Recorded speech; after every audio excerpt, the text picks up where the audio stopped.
할렐루야. 우리 곁에 계신 분 인사하겠습니다. 이렇게 인사하겠습니다. 세월이 참 빠릅니다. 한 주간이 벌써 1월 둘째 주가 됐습니다. 세월이 참 빠릅니다. 이러다 보면 1년 금방 가겠죠? 좀 있어 보십시오. 야, 벌써 1월 달이 다 지나갔네? 그러다 보면 2월, 3월 무덤덤해지고 또 한 해가 금방 지나갈 겁니다. 세월을 아끼시고 성령에 충만하시는 성도님들 되기를 축복합니다. 이 세상에는 아주 다양한 인종과 여러 가지 언어를 가지고 있는 족속들이 셀 수 없이 많습니다. 그런데 하나님께서 이 세상에 있는 사람들을 하나님의 관점과 눈으로 볼 때 딱 두 종류의 사람밖에 없어요. 첫 번째는 구원받은 하나님의 백성이 있고 하나님의 백성 아닌 사람들이 이 세상에 존재하고 있습니다. 특히 성도는 죄인이었으나 하나님의 그 크신 은혜와 사랑으로 말미암아 하나님의 백성으로 부름을 받은 존재. 그래서 우리가 이렇게 모여서 교회가 되었죠. 교회는 어떤 곳입니까? 만물 속에 있으면서 그 만물을 회복하고 충만하게 하는 존재가 교회라는 거예요. 그래서 올해 우리 교회의 표어를 예수 그리스도의 능력으로 만물, 세상을 충만하게 하는 교회다라고 했습니다. 자, 세상을 충만하게 하는 교회가 이론이라면, 아, 그렇구나. 교회는 세상을 충만하게 하는 곳이구나. 이게 이론이라면, 그럼 두 번째 오늘은 우리가 어떻게 세상을 충만하게 할 수 있는지, 실제에 대해서 여러분이 알고 그 실제를 가지고 살아가야 될 줄로 믿습니다. 어떻게 우리는 만물을 충만하게 할 수 있느냐? 첫 번째, 성경적으로 성경은 우리에게 말합니다. 우리가 새로운 인간상을 가졌기 때문이다. 세상에 예수 믿지 않는 사람들이 많이 살아가지만 그 가운데 성경은 말해요. 그리스도 예수 안에 있으면 누구든지 새로운 피조물이다. 새로운 피조물이라는 것은 새로운 인간이 되었다는 거예요. 이전에 내 욕심과 내 뜻대로 살아가던 인간이 아니라 이제는 하나님의 뜻과 하나님의 목적 하에 그것을 내 인생의 중요한 가치로 두고 살아가는 사람이 되었다는 것입니다. 우리는 이전에 모든 죄인들과 같이 이미 죽었던 사람들입니다. 하지만 우리에게 예수 그리스도를 죽은 자 가운데서 살리셨던 그 크신 능력이 오늘 우리에게도 역사하셔서 우리가 어떻게 되었습니까? 죄인이었던 우리가 하나님의 거룩한 성도와 의인의 본질로 바뀌게 되었어요.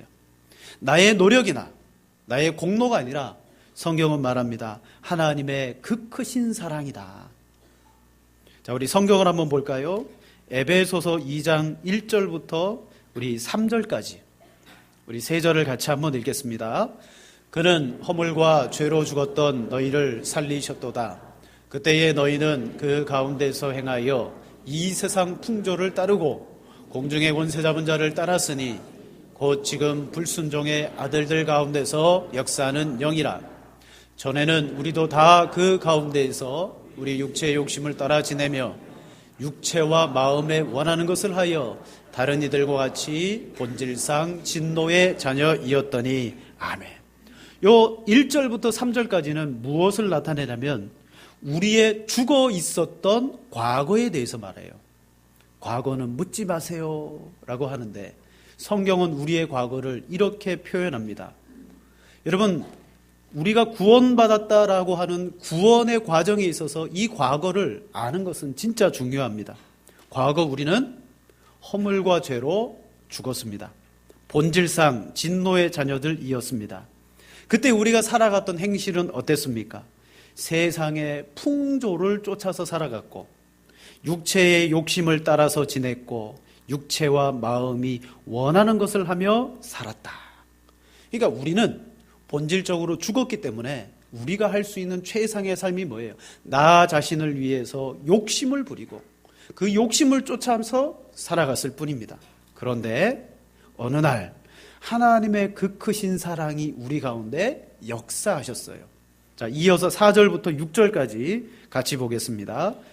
긍휼이 풍성하신 하나님이 우리를 사랑하신 그 큰 사랑을 인하여 허물로 죽은 우리를 그리스도와 함께 살리셨고 너희는 은혜로 구원을 받은 것이라. 또 함께 일으키사 그리스도 예수 안에서 함께 하늘에 앉히시니. 아멘. 하나님의 그 크신 사랑이 그리스도 예수를 살렸을 뿐만 아니라 그리스도 예수와 함께, 예수님을 살릴 때 그와 함께 우리도 일으키셨고, 그리고 그리스도가 하나님 보좌 우편에 앉았을 때 성경은 이렇게 말합니다. 그리스도 예수 안에서 함께 하늘에 앉히시니. 여러분, 영어나 헬라어를 보면요, 시제, 시간을 나타내는 그 단어들이 상당히 중요해요. 우리는 지금 이 땅에 살아가고 있는데 이미 내가 구원받았어요. 그리스도 예수와 함께 죽음에서 일으킴을 받았습니다. 믿습니다. 그런데 오늘 성경은 뭐라고 또 말하느냐? 예수님과 함께 지금 하나님 우편에 앉아 있다라고 말합니다. 앞으로 죽어봐야 내가 우편에 앉을 것인지 아닐 것인지를 아는 게 아니라 오늘 성경은요, 하나님의 그 크신 사랑이 우리를 자녀가 되게 하고 하나님 우편에 예수님과 함께 앉혀 놓으셨다. 현재 완료된 상태로 우리에게 말합니다. 그러므로 성경은 우리에게 예수님 안에서 구원받고 예수님 안에서 우리는 영원한 영생의 삶을 보장받았다라고 말해요. 여러분, 하나님 우편에 앉는 것은 이건 보통 일이 아니에요. 엄청난 일입니다. 세상의 종교는 어떻습니까? 그 종교를 믿을 때에 야, 구원받았다, 너 복을 받았다, 그렇게 말하지 않아요. 평생 그렇게 신앙 행위를 하고 신앙생활을 해봐야 마지막에 가서 복을 받겠구나, 또 천국에 들어가겠구나, 겨우 약속을 받을까 말까 한데, 오늘 예수님이 그 큰 사랑으로 우리를 어떻게 하셨느냐? 지금 살리셨고 하나님 우편에 우리를 앉혀 놓으셨다. 여러분, 우리에게 베푸시는 하나님의 놀라운 호의라는 거예요. 호의, 은혜. 그럼 우리는 한번 질문해 봐야 됩니다. 하나님, 왜 내게 이렇게 큰 호의를 베풀어 주십니까? 왜 내게 이 은혜를 주십니까? 여러분, 만약에 내가 모르는 사람이 어느 날 내게 와가지고 막 이런 호의를 내게 막 베풀어요. 그럼 우리는 그 사람을 어떻게 생각할까요? 경계합니다. 함부로 내게 와가지고 내게 좋은 거 주고 호의를 아무나 베풀지 않거든요. 저 사람이 뭔가 꿍꿍이가 있을 거야. 필경, 사기꾼일 거야. 우리는 사람은 경계해요. 그런데 하나님이 우리에게 이 엄청난 은혜를 베풀어 주었어요. 왜? 죽어있던 나를 살려주시고 하나님의 자녀와 하나님의 보호자 우편에 왜 내게 앉게 해주셨느냐. 자, 우리 이어서 에베소서 2장 7절 말씀 다 같이 읽겠습니다. 이는 그리스도 예수 안에서 우리에게 자비하심으로 그 은혜의 지극히 풍성함을 오는 여러 세대에 나타내려 하심이라. 아멘. 하나님이 우리를 그 큰 사랑으로 구원하여 우리에게 호의를 베풀어 주신 이유가 있어요. 그리스도 예수 안에서 우리에게 자비하심으로 그 은혜의 지극히 풍성함을, 하나님의 그 은혜의 풍성함을 나뿐만 아니라 오는 여러 세대 사람들에게, 적어도 나와 내 자녀와 그 후대까지 이 은혜의 사랑을 나타내게 하려 하심이라. 나만 구원받고 잘 먹고 잘 사는 인생으로 끝나는 게 아니라 하나님의 그 큰 은혜를 오는 여러 세대에 나타내라 라고 우리를 만드셨다고요. 이게 누구냐? 새로운 인간입니다. 하나님이 우리를 만드신 새 피조물입니다. 그러므로 하나님께서 내게 이 은혜를 나타내라고 하신 이 인간상을 가지고 살아가는 존재가 성도요, 그들이 모여있는 공동체가 교회입니다. 자, 이런 목적과 부르심을 가지고 우리가 교회로서 세상에 들어가 살 때 세상을 충만하게 하지 않겠느냐는 것이죠. 과거에는 내 목적과 내 욕심을 따라 살았지만 이제는 인생의 방향이 달라졌습니다. 그러므로 우리는 예수님을 믿을 때 이와 같은 새로운 인간상이 우리 안에 이미 이루어진 줄로 믿습니다. 옛사람의 성품은 어떻게 되었습니까? 이제 죽었습니다. 내려놨습니다.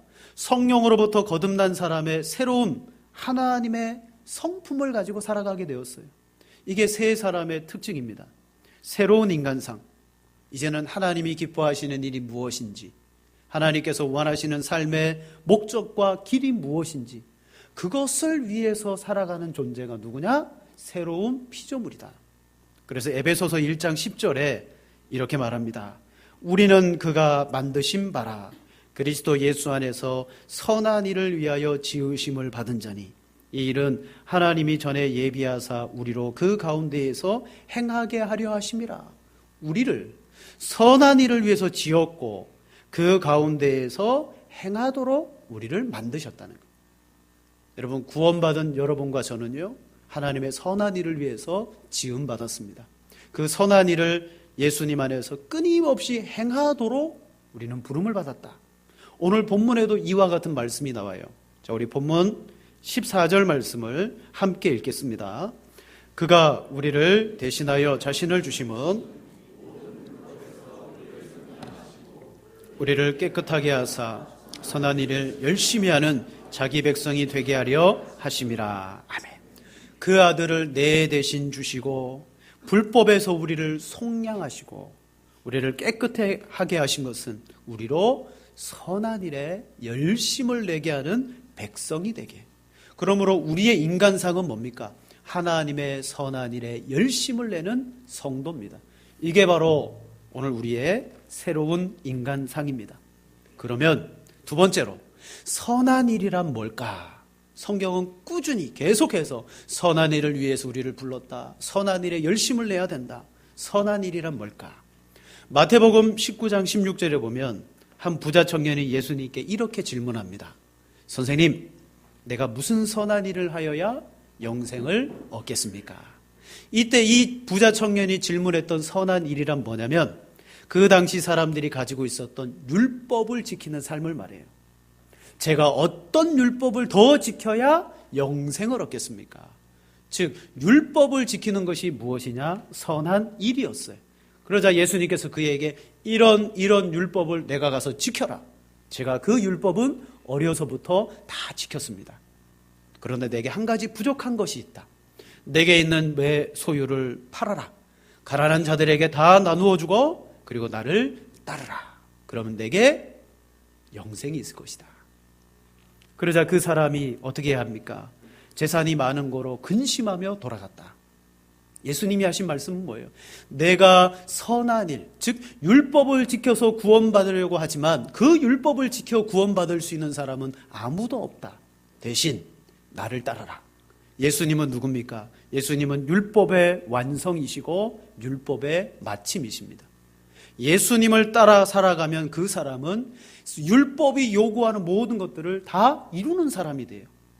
그 예수님을 따라가라 그랬어요. 그러나 그 사람은 예수님 따라가지 않았습니다. 구원을 받지 못한 것이죠.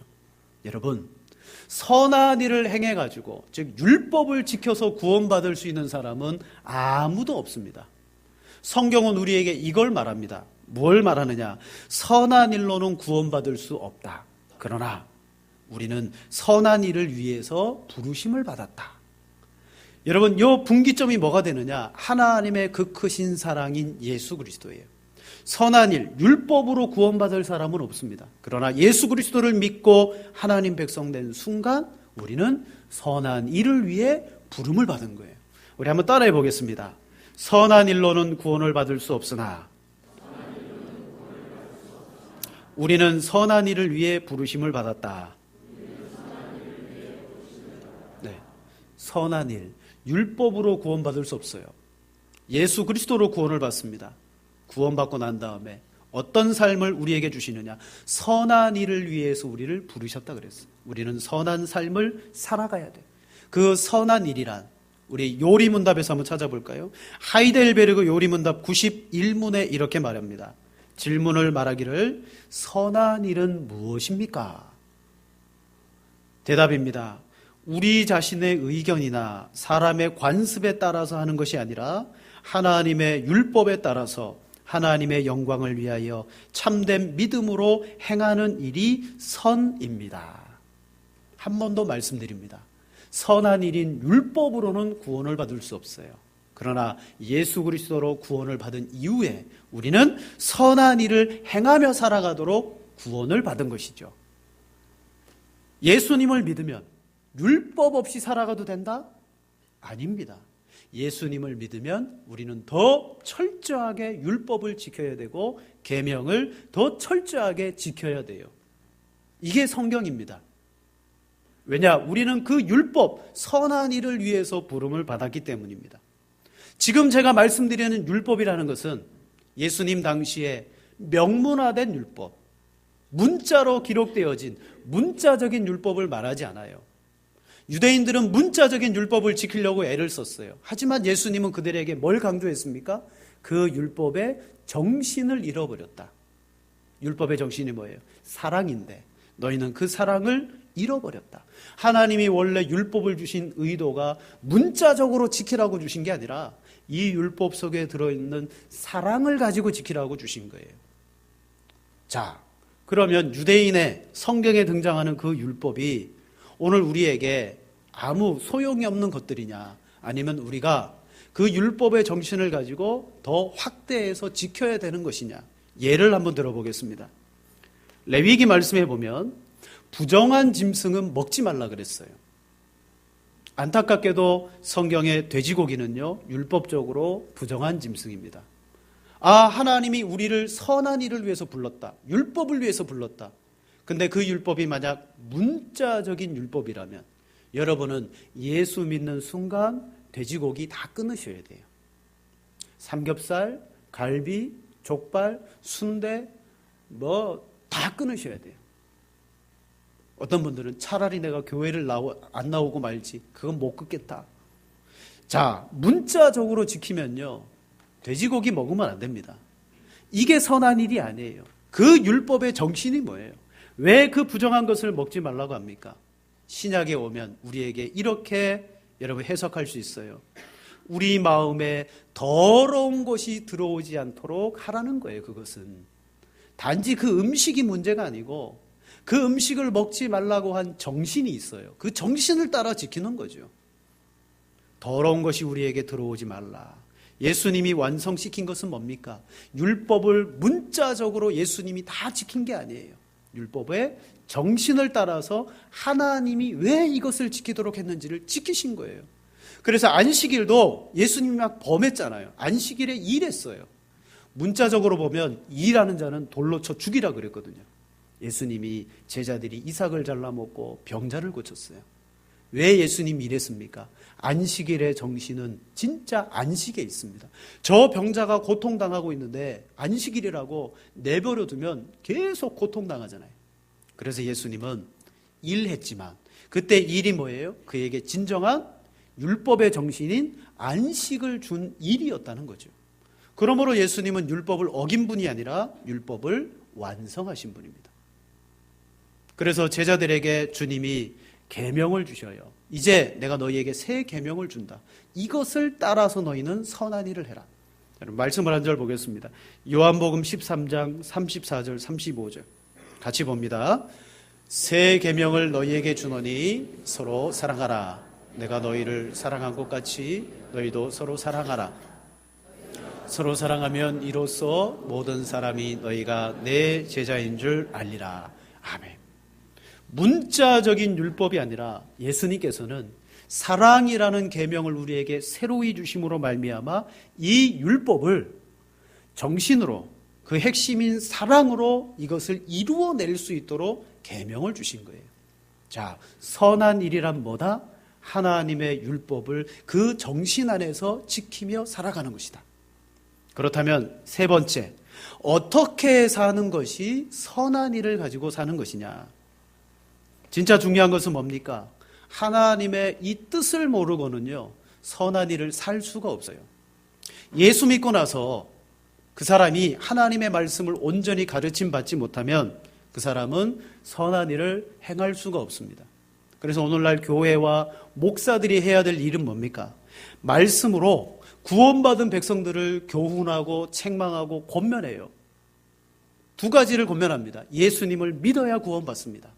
예수님을 믿은 성도들에게는, 여러분에게는 하나님의 말씀을 지키며 살아가는 삶을 주셨습니다. 오늘 제가 이렇게 말씀드리는 것처럼. 오늘 본문에 보세요.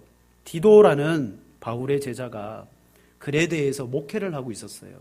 바울이 그에게 권면하는 것이 있습니다. 2절에 보면 2장 1절에 보면 이렇게 말해요. 오직 너는 바른 교훈에 합당한 것을 말하여. 바른 교훈을 성도들에게 가르치라는 거예요. 그 대상이 누굽니까? 2절에 보면 늙은 남자, 3절에 늙은 여자, 4절에 젊은 여자, 그리고 또 6절에 젊은 남자, 종들, 여러 대상이 교회 안에 있는데 그들이 각자의 있는 위치 속에서 하나님이 주신 선한 일이 무엇인지를 배우고 그것을 행하며 살아가라.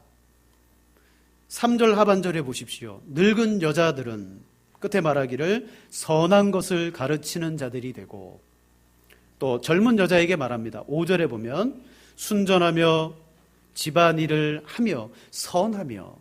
젊은 여자들에게 뭘 요구하느냐? 선함을 요구하고요. 7절에 젊은 남자들에게도요, 범사에 내 자신이 선한 일에 본을 보이며. 즉 이 디도가 목회하고 있는 모든 대상들에게 공통적으로 그들에게 가르치라고 하는 게 뭐냐면 그들이 어떻게 살아가는 것이 선한 것인지를 가르치라는 거예요. 그러므로 여러분도 구원받으면 끝이다가 아닙니다. 만물을 충만케 하기 위해서 어떻게 선하게 살아가는지를 배우셔야 돼요. 어디에서 배웁니까? 성경이에요. 여러분이 직접 이 말씀을 읽어야 됩니다. 이 말씀을 묵상해야 됩니다. 이 말씀을 공부해야 됩니다. 그리고 끝에 가서는요, 요한계시록 1장 3절에 보니까 이 말씀을 지키는 자가 복이 있다 그랬어요. 지켜야 돼요. 성경에는 크게 두 가지의 기능이 있습니다. 디모데후서 3장 15절부터 17절까지 보니까 첫 번째의 기능이 뭐예요? 디모데야, 너는 어려서부터 성경을 알았다.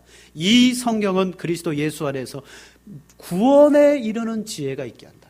첫 번째 기능이 뭐냐? 성경은 우리를 구원하게 만들어요. 두 번째 기능이 있습니다. 16절과 17절 말씀. 성경은 하나님의 감동으로 된 것이기 때문에 교훈과 책망과 바르게 함과 의로 교육하기에 유익하다. 이는 하나님의 사람으로 온전하게 하며 모든 무엇을 행할 능력을 갖춰요? 선한 일을 행할 능력을 갖춘다. 구원받고 난 다음에 계속해서 성경을 통하여 교훈을 받고 책망을 받고 의로 교육함을 받을 때, 아, 내가 행해야 될 선한 일은 이것이구나. 교육을 받는다는 거예요.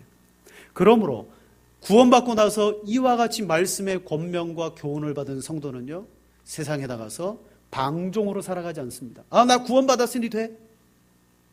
나 구원받았으니 마음 놓고 살아가도 돼? 절대 아닙니다. 구원받은 사람일수록 더 철저하게 하나님의 계명을 순종하며 살 수밖에 없어요.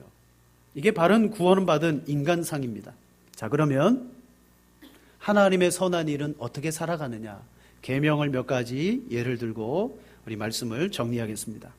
자, 10계명 가운데 여러분 제 8계명이 있습니다. 8계명이 뭡니까? 아는 척 하지 마시고 성경 뒤에 펼쳐보세요. 앞이나 뒤나 있잖아요. 8계명이 뭐예요? 도둑질하지 말라.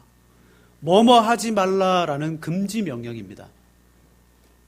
여러분, 예수 믿기 전에 어떤 사람들은 도둑질 했었어요. 남의 것을 가로채고 남의 것을 빼앗기도 했었어요. 하지만 예수 믿고 나니까 아, 도둑질 하지 말라고 그랬구나. 그래서 그 사람은 이 계명을 생명의 계명으로 삼고 도둑질하지 않고 살아갑니다.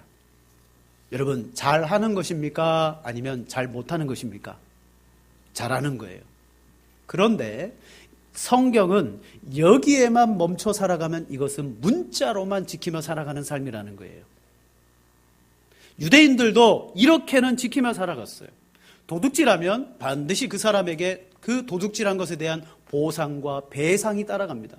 그래서 그들은 손해를 당하지 않기 위해서 계명을 지키며 도둑질하지 않았어요. 아마 보통의 관점에서 우리가 도둑질하지 않고 살아가는 것을 세상 사람들이 보면 별 감흥이 없습니다. 당연히 예수 믿는 사람들은 도둑질 안 하지. 근데 따지고 보면요, 저 세상 사람들 가운데 우리보다 도둑질을 하지 않을 뿐만 아니라 예수 믿는 사람보다 더 정직하고 예수님 믿는 사람보다 더 신실한 사람들이 얼마나 많은지 몰라요. 그런데 단순히 우리가 계명, 도둑질하지 말라라는 계명을 지킨다 그래서 그게 대단한 걸까요? 아니라는 거예요. 예수님께서 우리에게 말씀하신 선한 일이란 그 문자적이고 명문화된 이 율법이 아니라 이 속에 들어있는 정신을 따라서 지킬 때 선한 일을 하는 거예요. 이런 것입니다. 과거 예수 믿기 전에는 도둑질했어요. 그런데 예수 믿고 보니까 이게 참 계명을 어기고 부끄러운 것인 줄 알았어요. 도둑질을 멈췄어요. 정직하게 살아가기 시작했어요. 그게 끝이라면, 성경은 우리에게 원하는 삶이 거기가 끝이라면 그게 아니더라는 거예요. 뭡니까? 하나님이 기뻐하고 인정하는 계명의 삶은 사랑을 따라 살라 그랬어요. 도둑질을 뛰어넘어서 사는 삶을 우리에게 요구하셔요. 자, 우리 말씀 한 절 보겠습니다. 에베소서 4장 28절 다 같이 읽겠습니다. 도둑질하는 자는 다시 도둑질하지 말고 돌이켜 가난한 자에게 구제할 수 있도록 자기 손으로 수고하여 선한 일을 하라.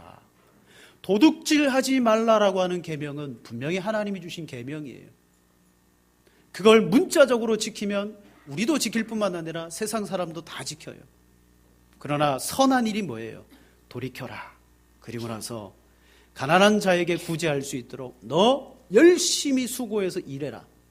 너 혼자 잘 먹고 잘 살려고 일하지 말고 너는 도리어 선한 일을 하도록 해라. 내가 수고하고 벌어들인 것을 구제를 위해서 쓰고 약한 사람들을 위해서 써라. 여러분 어떻습니까? 이 에베소서 4장 28절 말씀에 나타나고 있는 이 계명이 정말 예수님이 우리에게 원하시는 선한 계명 아닙니까? 그죠? 도둑질하지 않는 것으로 끝나는 삶이 아니에요. 성경이 원하는 삶은 돌이켜서 도리어 열심히 일하고 그때부터는 도둑질이 아니라 더 선한 일에 베풀어주고 구제하는 사람이 될 때 여러분 그 사람의 변화가 결국은 하나님의 자비와 은혜를 온 세대에 나타내는 사람이 되는 거예요. 야, 저 사람이 변했네. 저 사람이 놀랍게 바뀌었네. 그런 변화된 삶이 다른 사람들에게 감동을 주는 거예요. 하나만 더 예를 들어 보겠습니다. 6계명이 뭡니까? 6계명. 살인하지 말라죠. 여러분, 우리는 문자적으로 살인 안 합니다. 지난 주간에 살인하고 오신 분 안 계시잖아요. 그죠? 우리는 살인할 수 없을 뿐만 아니라 정말 그건 심각하고 무서운 죄라고 여기며 살인을 하지 않습니다. 하지만 살인하지 말라는 계명 속에도 정신이 있잖아요. 사랑. 단순히 사랑하지 말라도 사랑이지만 예수님께서는 이렇게 말합니다. 마태복음 5장 21절에 옛사람에게 말한 바 살인하지 말라. 누구든지 살인하면 심판을 받게 되리라 하였다는 것을 너희가 들었으나 나는 너희에게 이르노니 형제에게 노하는 자마다 심판을 받게 되고 형제를 대하여 라가라 하는 자는 공회에 잡혀가게 되고 미련한 놈이라 하는 자는 지옥불에 들어가게 되리라. 아멘. 이게 뭐예요? 살인하지 말라. 단순히 사람을 죽이는 행위를 하지 말라는 게 아니라 예수님은 살인의 범위를 엄청나게 넓게 잡으신 거예요. 살인하면 심판받고 지옥에 들어가는데 형제에게 노하는 것도 심판의 대상이요. 라가라. 미련한 놈이라 하게 되면 공회에 잡혀가고 지옥불에 들어간다. 그러니까 살인이라는 계명이 정신으로 사랑이라는 정신으로 찾아 들어가면 엄청나게 폭이 넓다는 거예요. 오늘날로 한번 해석해 보겠습니다. 여러분 운전을 하고 가다 보면 가끔 우리 차선을 변경할 때 여러분 뭘 넣어야 돼요? 뭘 켜야 됩니까? 제가 물어보니까 어떤 차는 깜빡이가 있는 차가 있고요. 어떤 차는 방향지시등이 있는 차가 있더라고요. 여러분 차에는 뭐가 있나요? 깜빡이가 있습니까? 방향지시등이 있습니까? 둘 다 똑같은 건데 방향지시등을 켜고 들어가야 돼요. 특히 시골 같은 데서 아이고 이 작은 동네에서 뭐 다 아는데 그러면서 방향지시등 켜지 않고 내 마음대로 쑥쑥 들어가요. 괜찮아요. 좋을 때는 괜찮아요. 그런데 만약 내가 방향지시등을 넣지 않고 들어갔다가 내 뒤에 운전하고 온 사람이 나로 말미암아 화들짝 놀라서 핸들을 급하게 틀었는데 그 차가 중앙선을 넘어갔어요. 마주오던 차와 부딪혔어요. 그 사람이 죽고 말았어요. 내가 직접 죽인 것은 아니지만 뭐가 돼요? 내 부주의거든요. 여러분 방향지시등 하나 켜놓은 게 뭐예요? 그건 나를 위한 것이기도 하지만 오늘 성경에서 우리에게 살인하지 말라는 계명을 넓게 잡으면 내 생명만 보호하는 것이 아니라 다른 사람의 생명도 보호해줘야 되는데 정신이 뭐다? 사랑이다. 사랑하기 때문에 우리는 이 세상에 있는 법규도 지키고 그리고 법을 다 지키는 거예요. 깜빡이를 넣어줘요. 그럼 내 뒤에 있는 사람이 그것을 보고 조심하고 안전할 때 그 사람의 생명이 보장되는 것입니다. 여러분, 우리는 계명을 지킬 때 문자적으로 지키니까 그 속에 있는 정신과 사랑은 모르니까 그게 선한 일이 되는 줄 몰라요. 한 가지 더 말씀드리겠습니다. 작년 연말에 제천에서 목욕탕 화재로 29명이 희생을 당했습니다. 총체적으로 여러 가지 문제점들이 많았어요. 근데 가장 큰 문제가 뭐였느냐? 소방차가 진입해야 되는데 불법 주차된 차들 때문에 소방차가 들어갈 수 없었어요.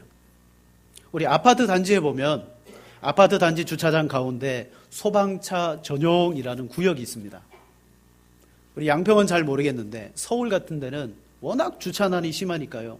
저녁에 퇴근해서 들어오면 그 소방차 전용 구역에 에이 괜찮겠지 하고 차를 세우고 들어갑니다. 괜찮을 때는 괜찮죠. 그런데 아파트에 화재가 났습니다. 소방차가 들어와야 되는데 내 차 때문에 소방차가 들어오지 못했어요. 조금 빨리 들어왔다면 그 불을 끄고 사람을 살릴 수 있었는데 내 차 때문에 소방차가 못 들어온 거예요. 그럼 그 사람 생명 어떡합니까? 죽는 거죠. 우리는 내가 모르는 사람, 나와 상관없는 사람, 그리고 남의 집에 불이 났기 때문에 전혀 나와 상관없다고 여기죠. 그러나 불법 주차된 내 차로 말미암아 살릴 수 있는 생명이 죽었다? 넓은 범위 안에서 그게 뭐예요? 살인하지 말라라는 계명을 우리는 문자적으로는 알고 있지만 정신, 사랑으로는 지키지 않더라는 거예요. 그러니까 예수님이 우리를 하나님의 선한 피조물, 새로운 인간 만들어 놓으신 그건 뭐예요? 문자적으로 살아가는 사람이 아니다. 그렇게 해서 구원받는 사람이 아니다. 이미 우리는 구원을 받았다. 세상을 충만하게 할 수 있는 사람은 이 율법의 정신을 가지고 내가 너희에게 준 새 계명의 정신을 따라 너희가 살아갈 때 세상은 너로 하여금 충만해질 것이다. 교회는 세상을 충만하게 만들 것이다. 여러분, 율법이라는 것은 우리를 묶어놓고 힘들게 하는 게 아니에요. 하나님의 은혜와 사랑을 드러내고 나타나게 하는 게 율법입니다. 오늘날 율법주의라 그래서 그건 우리는 하면 안 된다고 말하는 사람들인데 절대 아니에요. 율법의 진정한 정신은 문자적인 율법을 훨씬 뛰어넘어서 우리가 지켜야 되는 거예요. 여러분, 사랑이 정신이 되어 지킬 때 예수님은 말씀하셔요. 누가 너 보고 오리를 같이 가자 그러냐? 그러면 십리를 가져라. 그때의 정신이 뭐예요? 사랑하기 때문에. 누가 겉옷을 달라 그러느냐? 그러면 속옷까지 벗어줘라. 뭐예요? 사랑하기 때문에. 예수님이 우리에게 주신 선한 일이라는 것은 율법을 지키며 믿음으로 하나님께 영광 돌리는 겁니다. 자, 지금까지 우리는 인간적인 세상적인 가치관을 따라 욕심으로 살아왔어요. 죄인 된 우리 모습입니다. 하나님의 그 크신 사랑으로 우리를 왜 이렇게 큰 호의를 베풀어 주셨느냐? 하나님의 자비와 은혜를 오는 여러 세대에 나타내기 위해서 우리를 선한 일을 하도록 부름받았어요. 오늘 본문 말씀에도 하나님의 선한 일에 열심을 내는 백성이 되게 더욱더 율법을 가지고 계명을 가지고 살아가도록. 그러므로 여러분, 우리가 그렇게 살아갈 때 당연히 이 세상은 하나님의 나라로 확장되고요, 우리로 말미암아 세상은 회복되고 충만해집니다. 그리고 마지막 하나, 진짜 선한 일이 뭘까요? 이거 빠뜨려 놓으면 안 되죠. 믿지 않는 이들에게 복음을 전하시는 거예요. 여러분, 생명을 살리는 것만큼 이에서 더 큰 사랑이 없느니라 성경은 말했어요. 가난한 자를 구제하는 거 사랑입니다. 힘든 일을 돌아보는 거, 강도 만난 사람을 돌보아주는 거 사랑입니다. 그런데 지금 저 사람을 그냥 내버려두면 영원한 지옥에 들어갈 것을 알고 있는데 그냥 보고 있는 거 사랑이라면 보고 있겠습니까? 그에게 가서 그가 믿든지 안 믿든지 복음을 전하는 것이 그게 뭐다? 사랑이다. 사랑이다.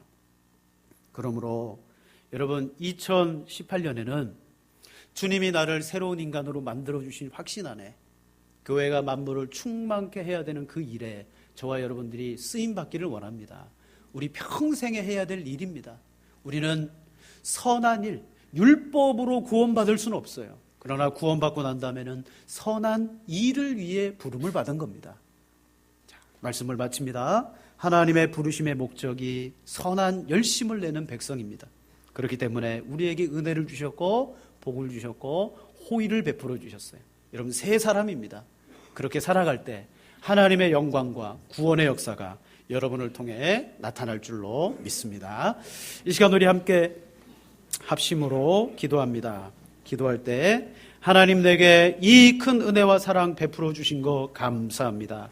그 아들과 함께 살려주셨고 그 아들과 함께 일으키사 하나님 보좌 우편에 앉게 해주셨습니다. 내게 이 큰 호의를 베풀어 주시니 참 감사합니다. 부르심의 목적대로 하나님의 자비와 선함을 드러내는 존재가 되게 하시고 오늘 우리 교회와 성도들이 하나님의 선한 일에 열심을 내는 친백성이 되도록 그러기 위해 말씀을 배우고 권면을 받고 교훈을 받고 의로 교육받게 하여 주옵소서. 하나님의 계명을 문자가 아니라 정말 그 계명의 정신을 따라 사랑으로 지켜나가는 선한 백성 되게 해 주옵소서.